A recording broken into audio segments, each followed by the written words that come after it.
In this video, we will talk about problem G, Xour, from Codeforces Round 944, which was a diff 4 round. You are given an array that contains n integers. In one operation, you can swap two elements ai and aj if the Xour between these two elements is strictly less than 4. You are allowed to perform any number of swaps, and your goal is to figure out the lexicographically smallest array that you can achieve after any number of operations. First, let us talk about how to figure out if a number is strictly less than 4.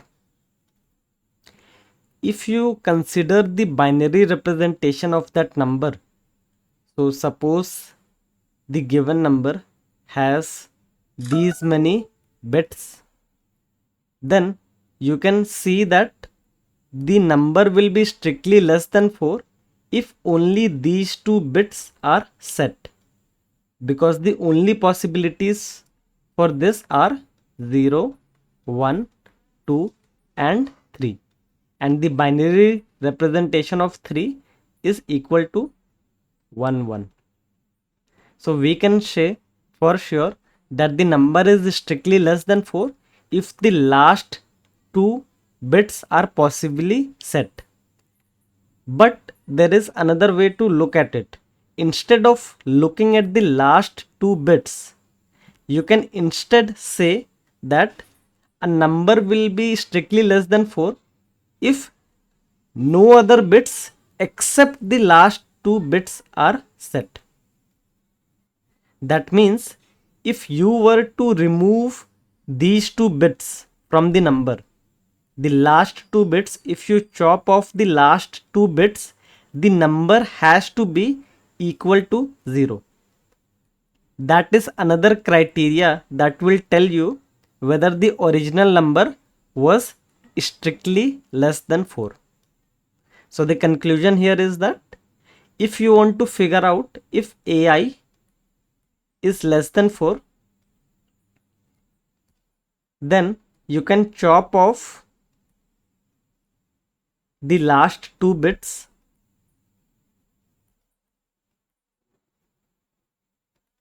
and verify and check if the new number is equal to 0 or not.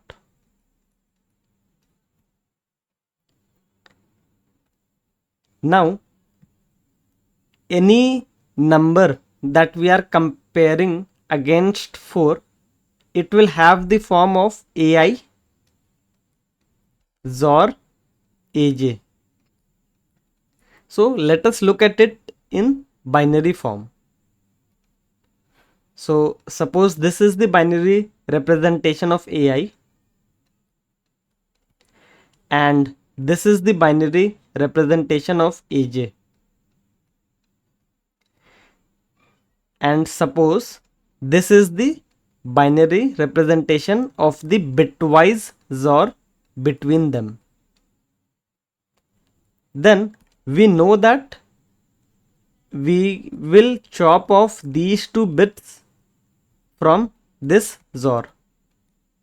So instead of chopping off these two bits in the final version, we can instead chop off these two bits from ai and these two bits from aj. And then the claim becomes that a swap is only possible if after chopping off the last two bits, the corresponding Xour is equal to 0. Now, when is a bitwise Xour equal to 0? So bitwise Xour represents the bit difference between them. So it represents this bit difference and this bit difference. But if the bitwise Xour is 0, it means that there is no difference in the bits here as well as here. Same for here as well as here. So we can say that after you have removed the last 2 bits from each and every number in the input, then a swap is only possible if two numbers are equal. The resulting two numbers are equal. Now,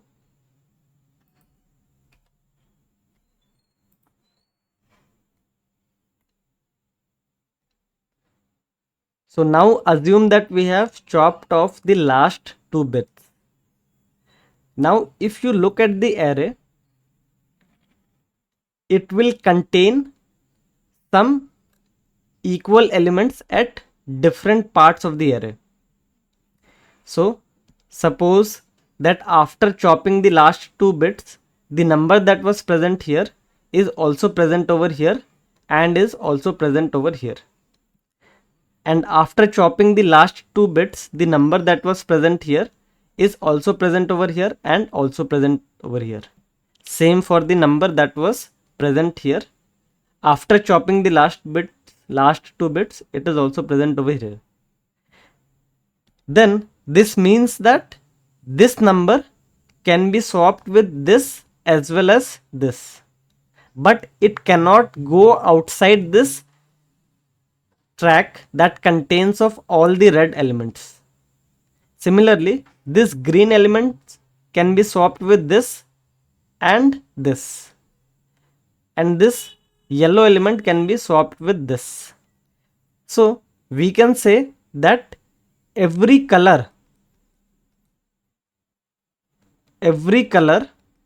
will have its own connected component, that is a set of indices in which each color can freely travel. So this is the connected component of red. So index 1, index 4 and index 7. Now you know that in each connected component you can freely move around each of these elements. So even though these elements are currently equal, they were not equal in the original number because we purposefully ignored the last 2 bits. So if we want to create the lexicographically smallest array, and we know that movement is only possible in the same colored region, then it is obvious that for each connected component, whenever we arrive at its color, we should pick the element in this connected component that was smallest in the original array, and that will give us the algorithm to solve this problem. That is, you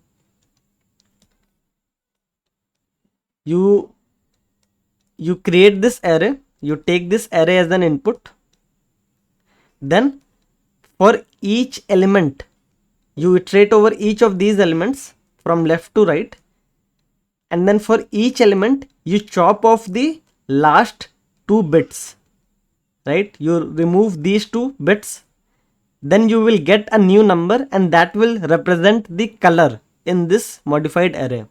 Then in that color you store some information that, okay, according to red is present at indices 1, 4, 7. Then you maintain another map for green, that it is present at indices x, y and z. So once you have hashed the indices of all the colors that will be formed, then you start iterating over the array once again from left to right. And every time you hit an element AI, you first figure out the color of this element. And how do you figure out the color of this element? You remove the last 2 bits again, and then look it up in this hash table that you have created, right?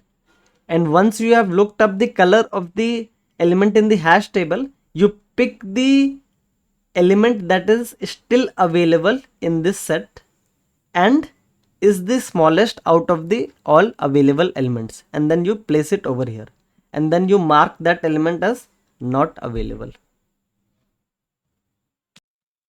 Let us look at the code. To translate it into the code, we will iterate over each element.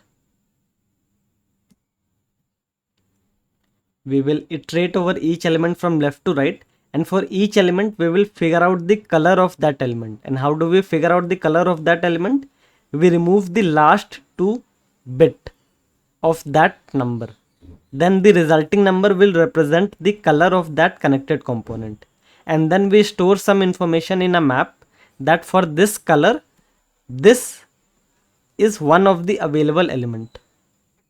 Then we iterate over all the colors in the connected component, and we sort all the elements that are available in decreasing order, so that we can keep on picking the smallest element from the end of the array.